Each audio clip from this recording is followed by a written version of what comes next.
Hello everyone and welcome back guys to a brand new video where today we're back once more with the Unnamed Motorsport podcast. Yes, Jamie and I return this week to review a Russian Grand Prix that delivered something. Yes, there was actually action from Sochi. But before we dive into that, Jamie, how you getting on this week, mate? I'm doing very well. It was University Freshers Week last week, so I'm a bit shattered, but other than that... Which, I must admit, I don't really understand when you're in third year. I'm in fourth year technically for you. Yeah. I mean, you're in third year, but it's your fourth year there. It's mostly just helping, working for my society. I was doing stuff like basically more than a full-time job every day. So, yeah. More than a full-time job? I was Is this up going to at bring 7 me every physical morning, pain? usually back about 11 at night. So... I think that's called slave labour, but okay. Yes. So, wait, no, so you were doing 16-hour days? Not straight work, but I was out of the house for that long. That's just called being social. Yeah, it's but social for a week. That's what? difficult. Yeah, fair enough. I can relate to that. I can't remember the last time I went out at 7 in the morning and wasn't home by about 3 most days. But yeah, the Russian Grand Prix then. Already drama before we moved into it. Haas confirmed their lineup for next year. Oh wow, the big It's news. exactly the same as it is currently. Yeah. Who could have seen that coming? No. It felt a bit like Alonso when he was announced for Alpine for next year. It was sort of there like, wasn't that already announced? Yeah, and when wasn't that Aston already Martin like announced done? Stroll and Vettel, I'm sure they both had contracts beyond this year anyway. Well, Lance Stroll has still never officially been announced to Aston Martin / Force India. He's just there, like, isn't he? He could be gone at any moment. Yeah. But yeah, so yeah, 4 more drivers confirmed means there is 1 seat left on the Formula One we grid. know who that's going to. We love it. And we hate the fact it's not Oscar Piastri because really he's the only man that deserves it. I now admit Piastri is doing incredibly well and will win the title. But Piastri could wrap it up before Abu Dhabi. They both deserve a seat. Actually, no, because it's meant to be 3 races. If drivers like Latifi and drivers who finished second in F2, Lando Norris finished second in F2, and he's doing pretty well. But he was also in a pretty competitive year. Piastri's good. Tickton's really good. You've got to admit, 2017 was far more competitive. It was also 2018, but yeah, you're right. 2018, sorry, yeah, because Charles Leclerc dominated 17, didn't he? When his car had a flaw on it. Prima tax. Yeah, I think exactly. Well, they couldn't even win F3 this year, so what does that tell you? I mean, that's because they had Arthur Leclerc. He's an absolute maniac. Like I say, I think I said this in every podcast. Anytime you see him, he's flying off the track at the back of a shot at like 170 miles an hour. Pretty much. Or like someone else's front wing. He just it's incredible. I watched Austria and I'm just there like, I'm adamant I've seen him crash already in this race. It's so regular, you just forget how often it happens. Exactly. But yeah, Piastri, not going to make it to F1 is the big sad. He will make it. Not next year though. It worries me that he might not. It worries me he might go down the route of Callum Ilott. And after watching him at IndyCar Long Beach last night, it was the big depression for Pato O'Ward as well. It was not a day to be a McLaren fan. No, not at all. By any stretch of the imagination. But of course, we'll get onto that in just a moment. Now, on to the real news then, before the weekend. Of course, was Max Verstappen taking an engine penalty. Again, not really too surprised by that, because obviously he already had the 3-place pen for taking out Hamilton.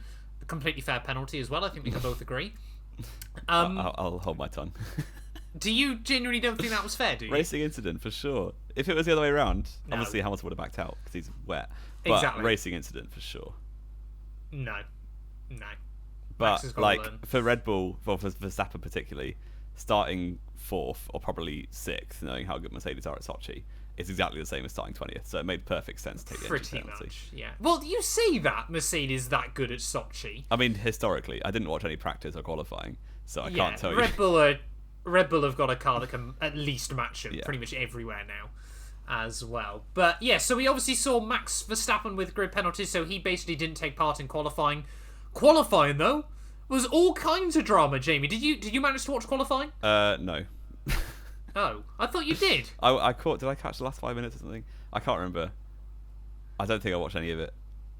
You just did. Did you know there was a Grand Prix this weekend in Russia? Did, yeah. I can't remember what I was doing on Saturday. I'm literally hosting a podcast with someone that doesn't know what I'm talking about. I've seen the highlights, so I'm just a casual at this point. The 6 minutes package on YouTube. Yeah. Yeah, fair enough. Well, to be fair, I actually missed qualifying live. I got home from work at about 3:10.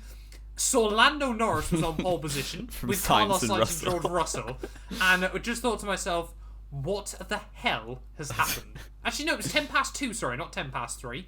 That's why I missed it, because qualifying was an hour earlier than it should be when I finished work at 2. Yeah. So yeah, was left very, very confused. I then had to take my sister out for a night out, and so was racing home to make sure I could watch it on Channel 4. Oh, I forgot Channel 4. Must admit... That's a great idea. What's that? I could watch stuff on Channel 4 when I don't watch Did the you race never live. think to do that? No. You're a moron. And you they've got watch good them now. commentators. They put them on 4 on demand. That's a good idea. Okay. Well, we know the future. I'd recommend recording them, though, because I must admit, I watched qualifying. I don't have a TV. I can't do that. And they spend half an hour... I'm sorry, I've just rolled my eyes at the camera, but I've seen you just won't have seen that. They spent like half an hour like going around the Red Bull factory before, and I'm sort of like, get on with qualifying. It was drama. I want to see that. It could be like a 40-minute show if you need it to be. I don't care what DC and Webber are talking about going around their old factory. Like, seriously, just get on with qualifying. I mean, Alex Jakes and DC in the combox is... That's a much better commentary lineup than Sky, to be fair. Yes, exactly. As well there. But, yeah, Q1 and Q2 were not too dramatic. Of course, it was just really Q3, wasn't it? Obviously, we saw George Russell sneak through into Q3 again as well. We'll talk about where we actually believe the Williams ranks in just a moment as well there. And obviously, yeah, qualifying 3 was really odd, though, because if you went out at the wrong time onto soft tyres... You then had enough time to heat them up until they were then the right tyre to go out with, rather than going out on the right tyre at the wrong time. Yeah. It was very strange. It was very, very weird. It was one of those sort of proper, you only see it once every 5 years kind of F1 weekend, wasn't it? Austria where, 16, everything just... Hulk on the front row. Brazil exactly. 2010, Hulk on pole. My go. Yep. Well, Shane, where did he end up on lap 1 at Hungary again, sorry? Back Austria even? I think 5th by turn 1. Was it 5th by turn 1 and like 8th by the end of the first lap? See, what we only remember Saturday there. You only... Yeah, I'm sure you do. Ignore the background of the Rosberg pictures. We don't talk about that. No, exactly. So, yeah, we ended up with Lando Norris on his very first pole position in Formula 1. Carlos Sainz alongside him. First front row George for him Russell as well. P3. Yep, first front row for Carlos Sainz. George Russell P3. The first time since 1975 the 3 drivers in the top 3 grid positions had never won a Grand Prix between them at the time. Wow, that's crazy. That's a stat and a half. 1975, that's long ago. That's 45 that's years almost ago. As old as my dad. Maths hasn't failed. 46 years ago. Yeah, it's almost as old as my dad as well. How worrying is that? My dad's ancient. Yeah. I think my dad's younger than yours, isn't he? 1970. Yes, he is. That was a very weird off-topic thing to go into. GDPR's gone wild there. Exactly. But yeah, so we get to the start of the Grand Prix then. There is so much hype. Before that, I've just remembered, Bottas then announced he was taking grid penalties as well. So stupid. He's such a, he's just completely turned into Mark Webber. But worse. I say Felipe Massa. Oh yeah, more Felipe than Massa. Else there. Yeah, it was... Again, I'm trying to see this from a neutral fan. Everyone knows exactly why Mercedes did it. Yeah. But the false reasoning they gave kind of makes sense as well. I mean, he's got so many engines now.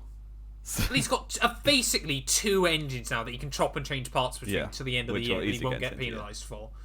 Exactly. So it does mean, on the other hand, constructors-wise, they're pretty... I would argue now Mercedes, unless Perez suddenly gets good Mercedes again... are favourites for constructors. I don't Mercedes think are pretty safe now. Yeah. Although it's still within, is it 30 points gap or something? It's 33, I want to say now. But yeah, I don't know why they did it. Obviously they did it to get him close to Verstappen, but they should have known that Max was going to be 12th by lap 4 anyway, so just keep him in 7th. Well, exactly. We'll talk about that in just a moment, won't we? But yeah, so we get to the start. Sainz flies past Daniel Ricciardo down towards turn 1. Hamilton... Ricciardo's behind him. Sorry, Lando even. Hamilton obviously almost gets to the inside as well. He could have got the lead, bails but it would out have also of it. been in a plane crash, so he bailed out. Exactly.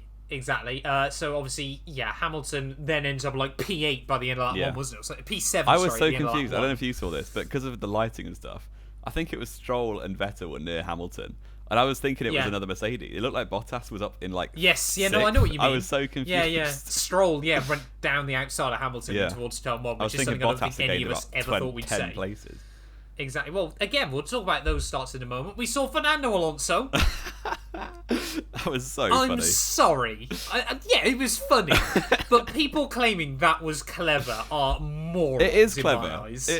It's just stupid, the fact that this wasn't dealt with before the race. If the double diffuser is clever, then that's clever as well. It's just completely seeing a loophole in the rules and going for it. It's so clever. Yeah, but you've got to admit, if Hamilton had done that and taken the lead, you would have been fuming. The thing is, if it was someone more important had taken and if they'd actually taken the lead from it or something, they would have absolutely penalised it. There are 2 drivers that would have got away with that in Formula 1. In most people 3 drivers then that would have got away with that with most people's eyes in Formula 1. That's Alonso, because he's washed up and everyone feels sorry the fact he can't choose a good team in Formula 1 and then everyone hates him with any sort of say in the sport. Sebastian Vettel, because Twitter is just a melt for him still. And Kimi Räikkönen, because Kimi don't give a shit. Yeah, he just does what he wants and no one really cares. Exactly. Also, good race from him. Yeah, we'll get into that as well, won't we, in just a minute. Obviously, returning back to Formula 1. So then Russia then very quickly becomes what we'd expect from Russia over the next few laps. You got Hamilton stuck in the Russell Stroll Ricciardo train, doesn't he? 4 Mercedes powered cars from 4 different teams in a row. So obviously Hamilton just can't do anything because they're stuck in an order where the car in front of them is slightly faster down the straights, but not enough that you can't close up through the corners. Yeah. It was very strange. It was very, very weird, wasn't it? Also, this is the part least that I draggy didn't car watch, was at the front. So.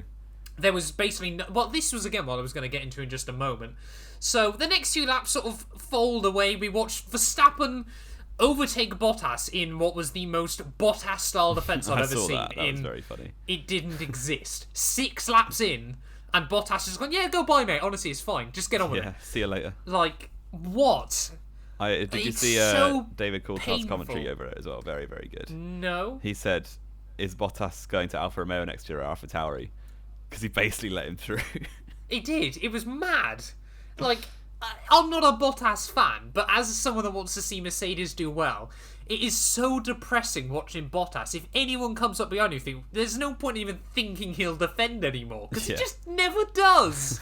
How can a man spend this much time in Formula 1 and not once defends his position? Or even if he does, he then just locks up and goes straight on. It's just basic racecraft that you learn through go-karts. He just doesn't seem to have any of it. I think it was summed up perfectly at Baku. Yeah, I was going to say. Baku just showed up. He looked like a Formula 3 driver that had suddenly been put in a Formula 1 car and was told, you bring it home in one piece or you're paying. Yeah. Because he was just, people were streaming down the inside, down the outside, and we've spoken about it before, haven't we? Bottas tax and overtakes. Everyone on the grid knows if you're coming up to Bottas, you go for it because he'll jump out of the way. It's so sad. Bad. But, yeah, it was prime Bottas hours. Then, yeah, like we said, obviously, the race gets pretty dull. Race directing as well was horrendous. I saw a stat on Reddit, I think it was. There were 85 overtakes and we saw 24 of them. Is that now 24 on the main screen or the side little box as well, or not? I think that's both. That's bad. That's horrendous. I mean, a lot of them were down at the end. Yeah, the last 5 laps they had to focus on the leaders. They couldn't really watch 5th to 17th, just swap places all the time. Yeah, but we missed Lando rejumping Sainz for the lead, and then obviously Sainz bailed into the pits really early, and then we sort of got this weird strategy race where some were out for 20 laps longer than others. But yeah, we missed that battle for the lead. We missed just so many overtakes as the race went on that we then had to watch on replays. Race directing has been notably bad this year. Yeah. It's a hard job, but... We say this every time, but someone's probably paid enough money to do it correctly. I know the guy, so yeah, he is. Exactly. I've worked with him before. There's a flex. Yeah, tell him off. Next time, go to him. What you doing? Yeah. It's usually at F1 Esports, he's got me to give him some advice, so it's always good there. Exactly. Did they use the same guy for F1 Esports now? The guy who was directing when I was there was the guy doing it, really. Yeah. I was gonna say, because normally when I did anything with coders, it was Dan, wasn't it? Yeah, he got they got a real guy in, and me and Dan were on the cameras. Fair enough. Fair enough. Again, this has gone wildly off topic, hasn't it? No one really cares, do they? Yeah, so obviously, like we said, Sainz pits early after Lando gets past him. Then we just see, obviously, George Russell and Stroll as well pit rather early in the race because Lance Stroll is, I'd argue, the worst driver on tyres in Formula 1. Probably, yeah. That year in Williams when he was just nowhere, he still just got a puncture every week for no reason. Yeah, it's mad. It's mad. Like, when you think high-speed punctures, a lot of them are Lance Stroll. Yeah, just because he doesn't know how to save them at all. No. I mean, some of the high-speed punctures are unlucky, but still. Yeah, so Ricciardo then holds up Lewis for a few more laps as we watch Lando pull away. Ricciardo then dives into the pits, and McLaren mess up the stop. Yeah. And, like, Ricciardo was doing very well. I mean, he got a good result in the end, but before the rain, he was going to finish, like, lower points, wasn't he? Yes, yeah. Without that pit stop, he could have easily been like top 5 without any rain, but then he was anyway. So he could have probably been second or third. Yeah. It would have been whether Hamilton got rained him or not, wouldn't it? Because Sainz was basically out of it at that point. Yeah. So obviously Hamilton then pits in a couple of laps later. Obviously is straight past Ricciardo, slices his way through the other front runners because they don't have a Mercedes power unit, and then we just see the gap's about 10 seconds to Lando Norris. 25 laps, wasn't it? With about 20 laps to go. When I saw that, the gap's coming down. Hamilton win. Exactly. But to be fair, the gap's coming down. Yep. I think Lando in the interview after said that if it stayed dry, he was pretty confident of winning. Well, this is what I was going to say, because Hamilton got within 2 seconds and then just sat there for about 5 laps. Didn't seem to be able to get any closer. The McLaren's quick now. Like, if we think the McLaren have got a good race car. Yeah, they've done so well this season. Exactly, and it's been great to see once more. It's hard to argue, like, if they had won Russia, it would have actually been on just pace, pretty much. It would have still been a bit of luck, because obviously Verstappen would have probably, like, the qualifying helps, but then once they were in the race, they would have played it to perfection and won genuinely, which in Monza, it was kind of due to the crashes. But even then, they might have won anyway. You could argue that from this weekend as well. Really, you could argue that for any weekend the fastest car doesn't win. Yeah, exactly. Let's be real. But yeah, 10 laps to go. Hamilton sat behind him. Then things get spicy. It starts to rain, Jamie. And we just believe there's a chance. And I run back to catch the end of the race. Jamie runs back. You watch him run across a park because he was at a pagan festival or something like that. Well, that's getting cut out. He was submitting something to the crow people or something like that. I don't know. That's definitely how it went. But yeah, it all gets a bit spicy. The rain starts dropping on the far side of the track from the pit lane, wasn't it? Turn 5 and turn 7. Hamilton and Lando. It's just coming down a bit more and more. Everyone's getting told different things on the radio. Imagine if it was a proper street track, not Sochi, because they'd just been all been in a wall immediately. They would have probably pit earlier, wouldn't they? Or just been more careful. But if that ever happens at Monaco, like, every driver's going to be in the barriers. I mean, you had the opposite of that a few years back at 2016, didn't you? Yeah, but drying up is always a little bit slower than getting wet. Yeah, fair enough. But yeah, so we see some of the other guys down the lower end of the top 10 start to dive it in. Obviously, Bottas, for example, was one that made a pit stop. Did a very good call, to be fair to him. Mazepin did a very good call. Well, we watched a brilliant one-lap battle between him and Lando Norris, didn't we? Where when it was wet, he would get overtaken, and then when it got dry again, Lando would fly straight back past him, which was very, very funny. But Hamilton and Lando stay out lap after lap. Verstappen has come into the pits, and he's gaining places the whole race. It pretty much was, to be fair. I don't know what happened, but all I saw of his race was he was near that train for Russell, and then in the highlights he just was getting overtaken by Alonso, which I don't know how that happened. Because Alonso pit a lot later. Okay, that makes sense. But still, that's Max rare, couldn't even do half the Grand Prix on hards. Yeah, probably because he had 14 slower drivers to pass. Pretty much. And Bottas. But yeah, so lap 48, we've got more cars diving in. Lap 49. Lando and Lewis both get the call to dive in. They both ignore it. Lap 50, Hamilton pits in. Even on the radio, he says to the team, I think this is the wrong call. And then suddenly, it absolutely starts belting it down on lap 51. Lando Norris goes 25 seconds in the first 4 corners. Exactly. And obviously, Hamilton cruises past Lando as he's just trying to keep it out of the wall at that point. And I'll be honest, with 5 laps to go, I was very much in the mindset of, I want to see Hamilton win this race. I want to see Lando win this race. I want to see them both finish 1-2, no matter which way round this finishes. It was so heartbreaking for Lando because he'd done so well all race. And we said it at the start, this race happens, this kind of weather happens like once in 5 years. And it happens to happen on Lando's debut win, which is so unfortunate. But well, really, you could argue his debut win should have been last weekend. He could have probably got Ricciardo if and he he should have won Spa if he didn't crash in the qualifying as well. Yeah, so I was going to say that. Three of the last 4 Grand Prix, McLaren could have won. Yeah. Had things gone right for him.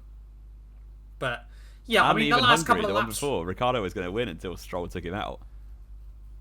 Was he? Yeah, because he was through all the crash, and then Stroll just piled him from behind, didn't he? Oh yeah, Stroll just strolled it, didn't he? Speaking of Lance Stroll, he managed to take out his teammate again. That's and 3 Gasly. Grand Prix in a row. And Gasly. Yeah. The incident with Seb, though, the first part, I kind of felt a bit sorry for Lance, to be honest. Yeah, because it's such an clearly was place. Just panicking, wasn't he? Yeah.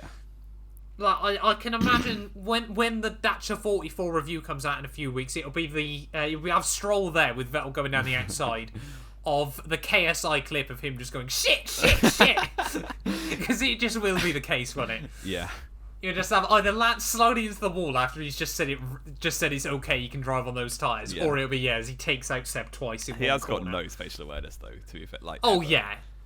Like, he is arguably one of the worst drivers for racecraft. Not in a deliberately dirty sense, just I've got no idea what I'm doing. Just, he doesn't know what any other car is. He just, it's so strange. What he needs is a NASCAR spotter. Or just proximity arrows. You can tell why Brad gets so annoyed by him all the time. Yeah. Like, Brad on the team radio. I don't know where he was this weekend. Was he not on the radio this week? No, he wasn't on the radio this weekend. Maybe he's wanted by the Russian mafia or something. Okay. Right. That's why Martin Brundle doesn't go to Russia ever. Is it? Yeah, he's not been to Russia for the last 3 or 4 years. And it's because he's wanted by the Russian mafia. That's what I think, yeah. That's what you think, is it? But Brundle just goes to Grand Prix that are boring. He just goes to the ones that he wants to. Normally. I think he doesn't like flying very much, so he just goes to, commutable races. He goes to any race he can get to via train. Yeah. Martin Brundle's mentality. But yeah, I mean, the final few laps were carnage. Obviously, heartbreak for Lando. We saw Charles Leclerc almost bin it as well. Latifi retired out of nowhere. Do we know what that was? I watched the radio at the end of the race. He clouted the wall, got a bit of front wing damage. It was just, right, that's it, we're out. A bit like Arav in whatever it is, his career modes. Because they couldn't bother to fix it, so they just retired him because it was 3 laps to go. Fair enough. So that seems about right. It reminded me of Seb back at Imola, where he retired and still beat both Haskell's. Yeah. But yeah, so I mean, the final few laps were. I mean, you can't even really describe them because, to be honest, even we don't really know what happened. It was at this point. When I started watching, Alonso was third, a half a tenth ahead of Sainz and whoever else was there as well. And then suddenly Verstappen went from 8th to 2nd because he was on Inters, and I didn't even know what everyone was on. It was so confusing. But let me just get up a couple of quick stats for you. I like the Twitter where it's obviously, the last 7 laps where it just all changed. Yeah, that's what I'm looking at exactly now. Yeah, the 6 slippery laps. So, in lap 47 to lap 53, Norris goes from the lead to 7th. Hamilton goes 2nd to 1st. I felt sorry for him. Should have been 9th. Yep. Verstappen went 7th to 2nd. Perez went 3rd to 9th. Sainz went 4th to 3rd. Alonso went 5th to 6th. Ricciardo went 6th to 4th. She was for a bit. Yep. Leclerc went from 8th to 15th, I want to say, at the end of it. And then Vettel and Stroll were both inside the top 10 and finished outside there. Russell was outside the top 10 and suddenly came 10th in the end. And Bottas, was 14th all day and frauded a P5. And like I said, I'm a Mercedes fan, and even I was annoyed by that. He was driving behind Gasly for 50 laps. He spent the entire Grand Prix within 1 second of Gasly, whether in front or behind him. He's and then just out of nowhere, frauds P5. Yeah. What on earth clue. was that? How on earth he got that? But this is what I sort of thought was quite funny as well. The fact that people were moaning about how lucky Hamilton was. Verstappen made got way 5 luckier. places. To be fair, Exactly. if you look at points, it's not much difference. It's like Hamilton effectively gaining 7, Verstappen gaining but what? Verstappen 10? 12. What, 12? Yeah. 12, yeah. So really, yeah, Hamilton was unlucky there. Yeah, so unlucky to get his 100th win in F1. What an unlucky driver. Exactly. 100 wins, though. Can we just take a minute to appreciate ridiculous. that? That is a bonkers stat. That's almost a tenth of all the races. Like, exactly. over 71 years, you take Yeah. any race, there's a 10% chance Hamilton's won it. Hamilton's won And like it. a 9% chance of Schumacher. How many races has Hamilton done? He's not even hit 300 as of yet. I think he's very close, like 280s or something like that. Yeah. Yeah, it must be around 280 if we're talking 20 times 14. Let's have a look. How many? I think, yeah, it must be about 270 odd. Hamilton has done 280. Spot on. I'm so good at this. So he's got, so he's got a 35% win rate. That must be second best of anyone who's done any sort of decent number. Because like, Fangio had like 50. No, Fangio had 50%. Yeah. Yeah, but I don't count. Like, not that I don't count Fangio's, but really it was.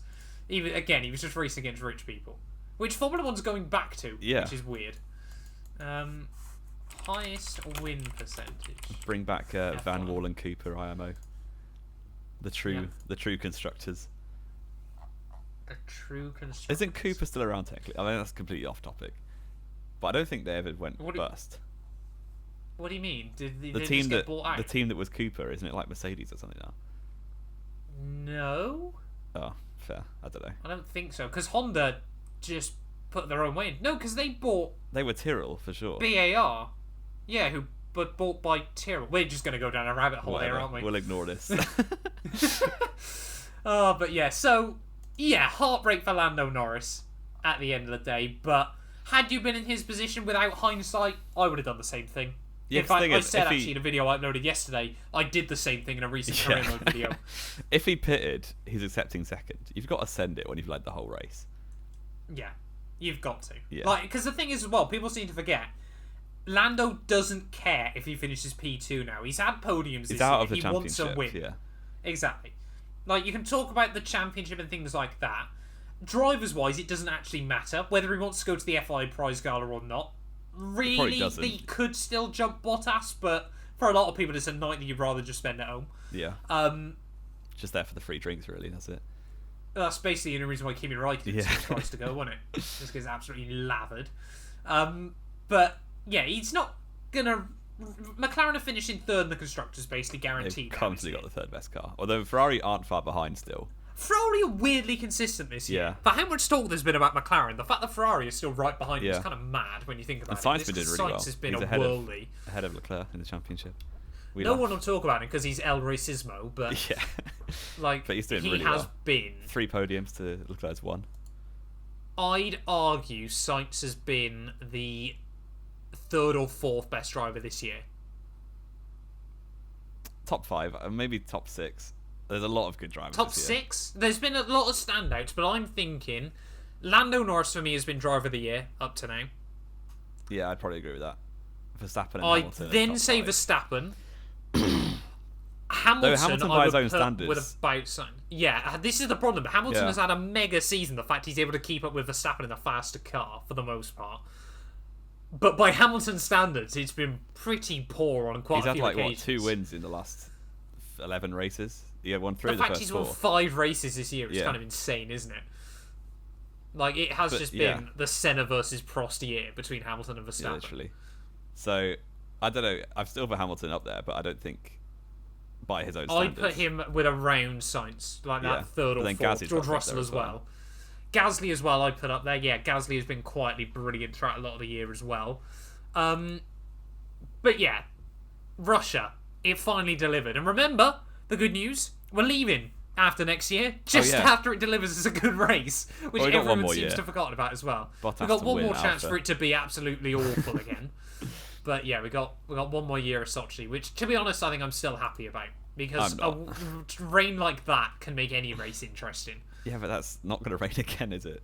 Quote this. Yeah, that's what I mean. In 12 months' time, it's not going to rain in Sochi next year. That's what I mean. I'm not worried about Sochi getting dropped. Oh, okay. I thought you were saying you wanted to see it have one more year. Oh, no. I think we're agreeing with each other by disagreeing. Yeah. But Yeah. Alfa Romeo 1-2 next year though.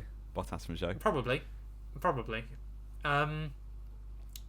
But yeah, some other notable stats I'd like to get into as well. Williams have outscored Aston Martin in the last 5 Grand Prix, I want to say, since the summer break.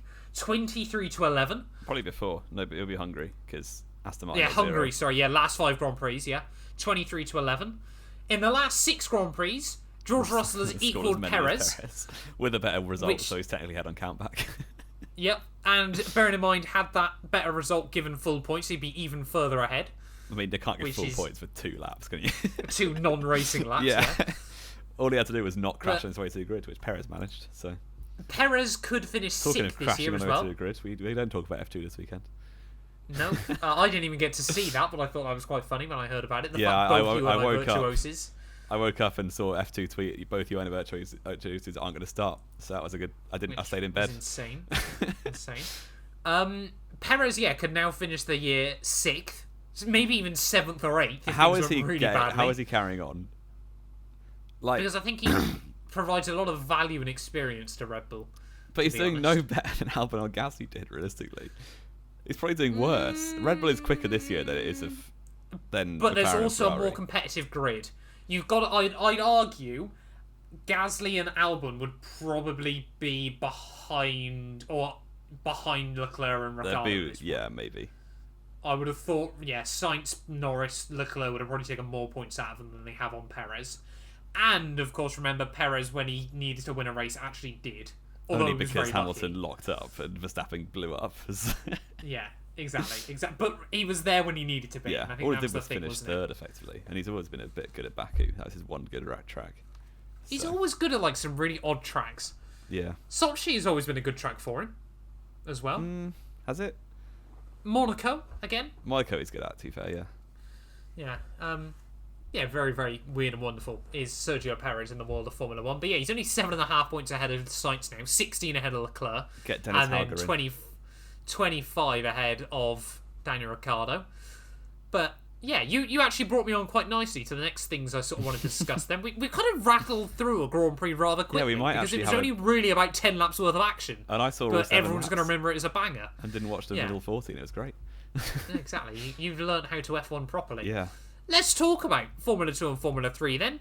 Dennis Hauger, champion at last. We kind of all knew it would happen from about round 3. Yeah, it's been happening for about 6 months now. But fair play. Good job by him. I mean, he lost a lot of points to Doohan, didn't he, in the end? Yeah, and Trident won the was a lot closer to him than he ever should have been. And yet Trident won the Constructors. Because Caldwell and Leclerc are absolute frauds. So exactly. Hauger beat everyone easily and still didn't win the Prima title. Well, Hauger would have been 4th in the Constructors by himself, wouldn't he? Well, he basically wasn't in the Constructors by himself with those 2 teammates. Basically, yeah. So. Yeah. But, I mean, Trident were lucky because they have, Novalak and Doohan that were both front runners. Really consistent, yeah. I quite like Clement Novalak. And the French one, Martins, he's quite good as well. Although he's Victor Alpine, Martins, so there's no chance he's getting an F1 seat ever. No, exactly. So. He's going to be stuck in F3 for another 3 years now. Apparently, as well, Hauger is looking incredibly likely to be going Prema next year. Yeah. So I reckon Prema are going to be having a whole new lineup, unless by some. Piastri's going to win it. Year. I can't see Schwartzman doing another year. Yeah.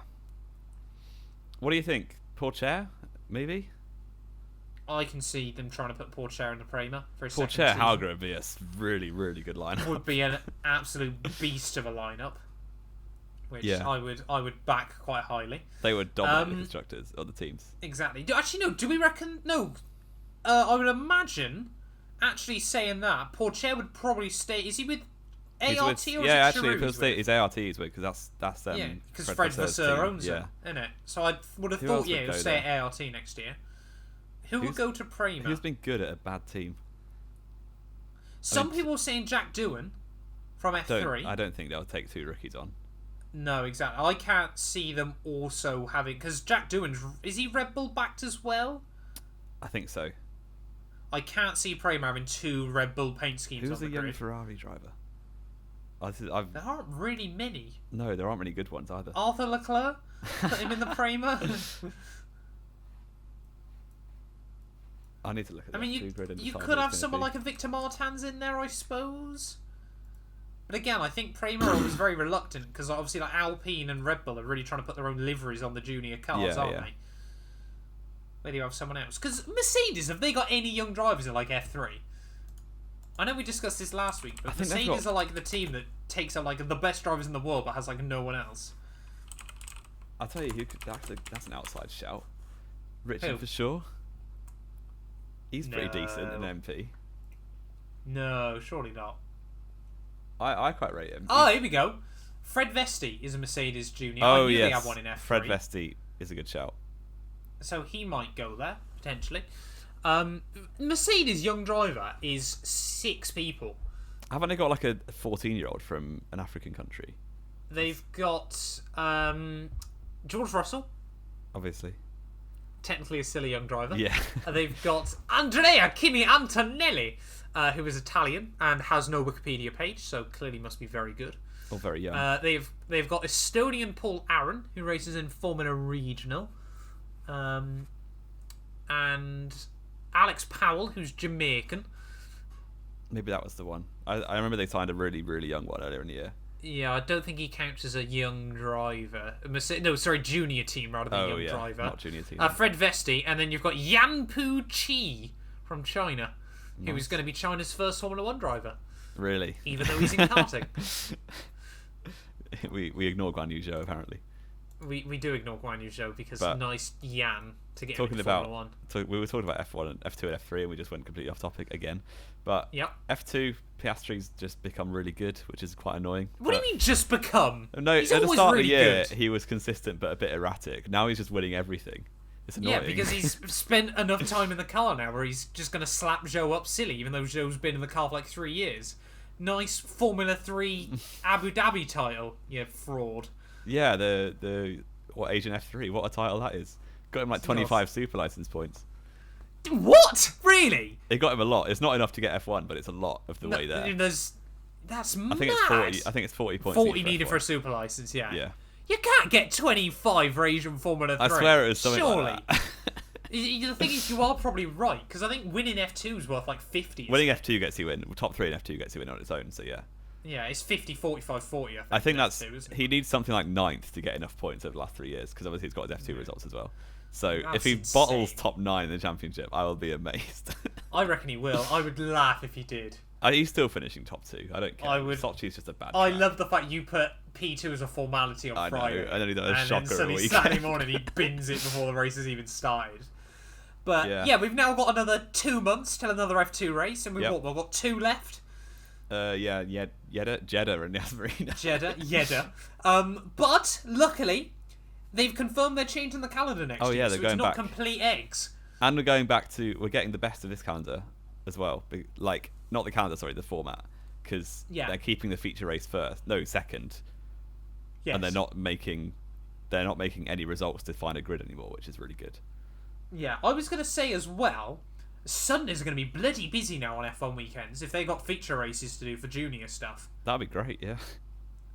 I mean, hopefully, yeah. I mean, because in the perfect world for me, what would happen? This is the perfect world just because of my work. They would do qualifying and then the 2 junior races. Is that what they're going to do, or is it likely one of them's going to be before, one of them's going to be after? F3 will probably be in the morning.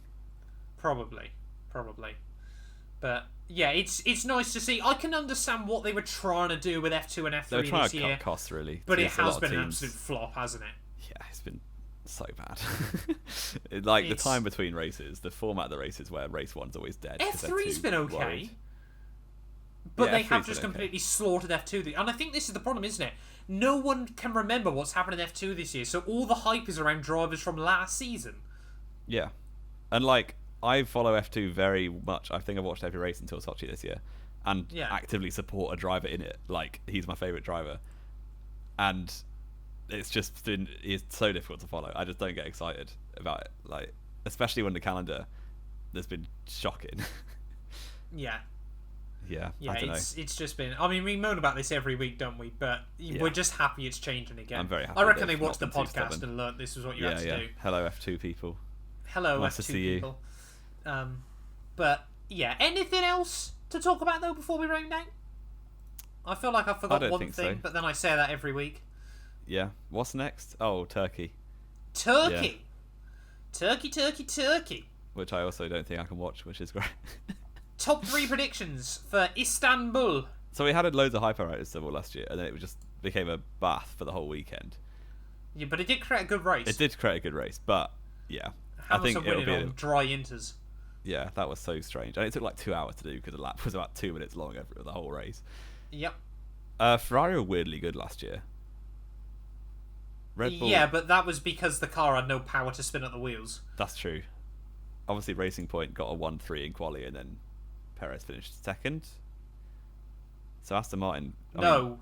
Yeah, Perez was third. Oh, sorry, Perez finished the race second. Yeah, sorry, he was quali third. Yeah, quali third. I'll go... I mean, one thing I want to say, which I forgot about, the cream of the crop in F1 always comes to the top. You know, like, a mental race like that, which anything could happen, and it's still a Hamilton Verstappen 1-2. Like, yeah. The fact Hamilton won that race as well by 53 seconds. I actually did the maths for this. Hamilton pulled like 53 seconds in 3 laps. If he'd done that throughout the entirety of the Grand Prix, he would have been 9.5 minutes ahead. Yeah, and would have Jim won Clark by about win. 6 laps. So That's no one else would have scored points because they wouldn't have done 90%. Because those kind of extrapolations always make a load of sense. Exactly. But it's only ever Hamilton that wins a Grand Prix by near enough a minute. The last time a driver won by that much was Hamilton at Silverstone 2008. Yeah. I mean, Barrichello had a slow stop, so he would have been closer. But making excuses not for a by race a lot, 13 years ago. He was still a minute and 5 seconds behind. Yeah, mid would have been under a minute, but... Still, yeah. I'll go... I think Red Bull were looking good last year until it started raining in Turkey. They weren't. They were. Verstappen should have got pole, and then it got dry enough for Inters. Oh, yeah. Saturday they were good, and then Sunday they were pretty meh, weren't they? Because they both Albon was going to win, and then just spun.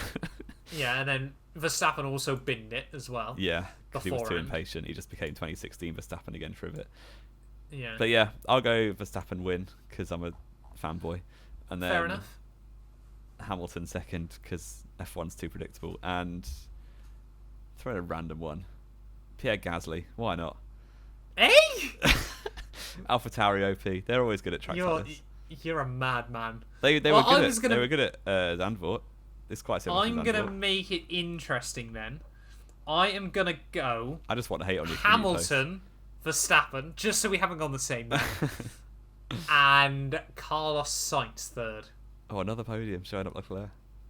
Exactly. We should work. Like, I bet I've predicted Verstappen to win every race this season. I feel like pretty much, and I feel like to make it interesting, I've predicted a lot of Hamilton dubs to counter that. But yeah, the Russian Grand Prix though, it finally delivered something good. Thank you all so much for watching this video. Let us know your predictions for Turkey next time out as well down in the comments below. We're still working on some behind the scenes things for this podcast, or I am anyway. Jamie isn't. He just shows up once a week and talk for a bit. Exactly. Jamie just turns up and likes to sex it up a little, if you will, as well here. But yeah, let us know your thoughts down below. What's that? That wasn't in the script. But yeah, let us know your predictions for the Turkish Grand Prix next weekend. Let us know just how gutted you are when Lando didn't win the Grand Prix as well. And yeah, we'll be back next week. We've got Jamie. We can do a special podcast because there's no Grand Prix. We've got so many things. We've got so many random ideas for podcasts we want to do, and then F1 keeps giving us Grand Prix, so we can't get on with what we wanted to do. Give us a 10-race calendar. Exactly. Bring back the 1950s. 4 races a year. Every week we have to do a moment of silence because someone's died. It would be absolute scenes. But yeah, we'll be back next week before I say anything else that's really bad. And yeah, thank you all so much for watching, and we'll see you guys very soon.